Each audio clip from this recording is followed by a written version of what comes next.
Rahim. Dear students, today we are going to study physics of class 9, unit number 9. Today our topic is greenhouse effect. ये green houses क्या होते हैं?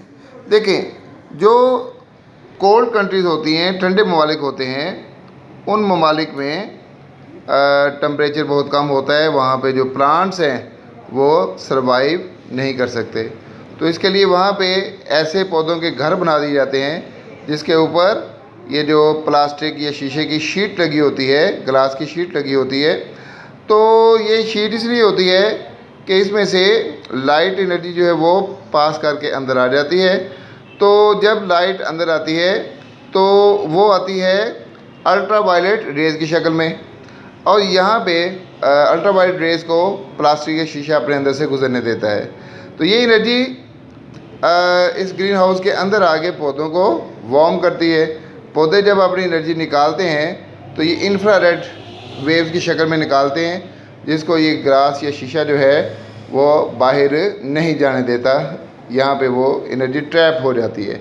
इस तरीके से बाहर चाहे जितना मर्ज़ी टेम्परेचर हो, लेकिन इस ग्रीन हाउस के अंदर टेम्परेचर है वो हॉट रहता है, गर्म रहता है, यानी मॉडरेट रहता है, और पौधे सरवाइव कर जाते हैं.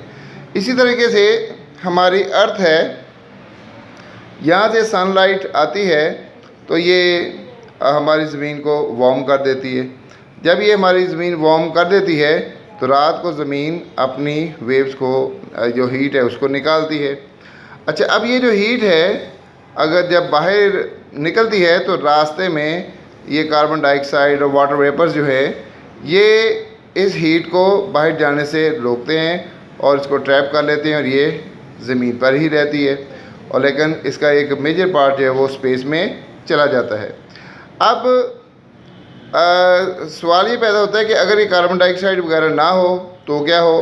तो ज़मीन इतनी ज़्यादा ठंडी हो जाए कि हमारा यहाँ पे रहना मुमकिन ना रहे. लेकिन अगर कार्बन डाइऑक्साइड ज़्यादा हो जाए तो क्या हो?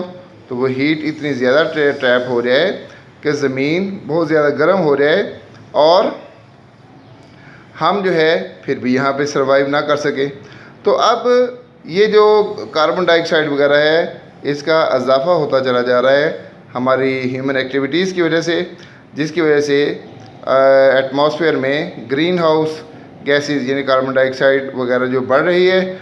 और अब ये जो सन से एनर्जी आती है और ज़मीन को हीटअप करती है, तो ये जब बाहर निकलती है, रात को बाहर निकालती है ज़मीन एनर्जी को, तो एनर्जी स्पेस में नहीं जा पाती और वो काफ़ी एनर्जी ज़मीन पे ही स्टॉप हो जाती है, जिससे दिन ब दिन ज़मीन जो है वो गर्म हो रही है.